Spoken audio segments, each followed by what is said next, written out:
ఆ త్యాగ నిరతిని బయటికి తీసుకురావాలి. దాంట్లో భాగంగానే జనసేన సరికొత్త నాయకత్వానికి, సరికొత్త యువతరానికి నాయకత్వం ఇవ్వాలని నిర్ణయించుకుని దానికి తగ్గట్టుగా 2019లో బలంగా పోటీ చేశాం. ఈ రోజున ఏ పార్టీకి లేనంతగా, ఏ కుటుంబాల నుంచి, పెద్ద కుటుంబాల నుంచి వచ్చిన వాళ్ళు కాదు, ప్రతి ఊర్లో కూడా ఈ రోజున జనసేన జెండా రెపరెపలాడుతుందంటే దానికి ప్రేరణ స్వాతంత్ర్యకారుల తాలూకు ప్రేరణ. ఇంక వాళ్ళ త్యాగాన్ని మేము మర్చిపోలేదు. ఒక 2,000 ఇచ్చి కొనేయడానికి ఇవన్నీ చాలా సమాజాన్ని విచ్ఛిన్నమైపోయే పరిస్థితి.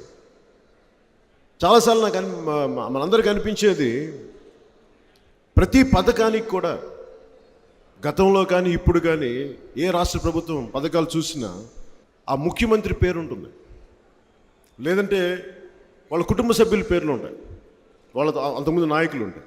వాళ్ళు పనిచేసిన దేశం కోసం పనిచేయాలి, వాళ్ళ పార్టీ కోసం చేశారు, వాళ్ళ పదవుల కోసం పనిచేశారు. అంతేగాని సమాజం కోసం, దేశం కోసం చేసిన త్యాగం చేసిన వ్యక్తులు కాదు వాళ్ళు.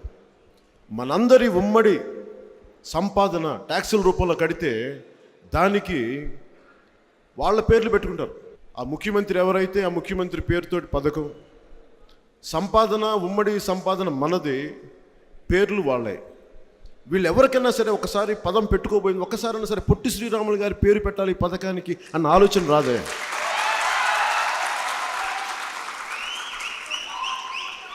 ఒక ప్రకాశం పంతులు గారి పేరు పెట్టాలని ఒక పథకానికి రాదే. ఎందుకంటే వాళ్ళకి నిజంగా మీకు గౌరవంగానుంటే, ఈ దేశం కోసం సర్వస్వం త్యాగం చేసిన వ్యక్తుల తాలూకు మీద గౌరవం ఉంటే వాళ్ళ పేర్లు పెట్టుకోరు, ఆ మహానాయకుల పేర్లు పెడతారు. జనసేన రేపొద్దున భవిష్యత్తులో అధికారంలోకి వస్తే పథకాలకి మనం జాతీయ నాయకుల పేర్లు పెడతాం, మన రాష్ట్ర స్థాయిలో త్యాగం చేసిన నాయకుల పేర్లు పెడతాం. ఎందుకంటే ఈ స్ఫూర్తిని బయటికి తీసుకెళ్ళాలి. ఒక పథకానికి పింగళ వెంకయ్య గారి పేరు ఉండాలి, ఒక పథకానికి పొట్టి శ్రీరాములు గారి పేరు ఉండాలి, ప్రకాశం పంతులు గారి పేర్లు ఉండాలి. ఈ రోజున ఆంధ్ర రాష్ట్రం ఆవిర్భావం అయిందంటే ఒక వ్యక్తి కడుపు మార్చుకొని ఏమీ తినక కడుపు మండిపోతుంటే తడి మన్ను బట్టకు రాసి దాన్ని పొట్టకు చుట్టుకొని ఆయన ఉపవాసం చేశారు, ఆయన నిరాహార దీక్ష చేశారు పొట్టి శ్రీరాములు గారు. అలాంటి మహానుభావుల పేర్లు ఉండాలి. అలాగే నేను ఎంతసేపు మీరు వ్యక్తిగతంగా నాకు జేజేలు కొట్టిన, నమస్కారాలు పెట్టిన, నేను నిజంగా పెద్ద ఉప్పొంగిపోయే వ్యక్తిని కాదు నేను. మీరు మన దేశ నాయకులకి జేజేలు కొట్టండి, నేను చాలా ఆనందించే వ్యక్తిని. ఎందుకంటే నేను ఈ తరం ఆలోచించాల్సింది. ప్రతిసారి ప్రతి ఒక్కళ్ళు, నేను విదేశాలకు వెళ్తే చాలాసార్లు ఏం ఆశిస్తారంటే మనకున్న సమస్యలను చెప్పి మన దేశాన్ని కించపరిచే కొన్ని పరిస్థితులు మాట్లాడతారు, అడుగుతారు కొంతమంది.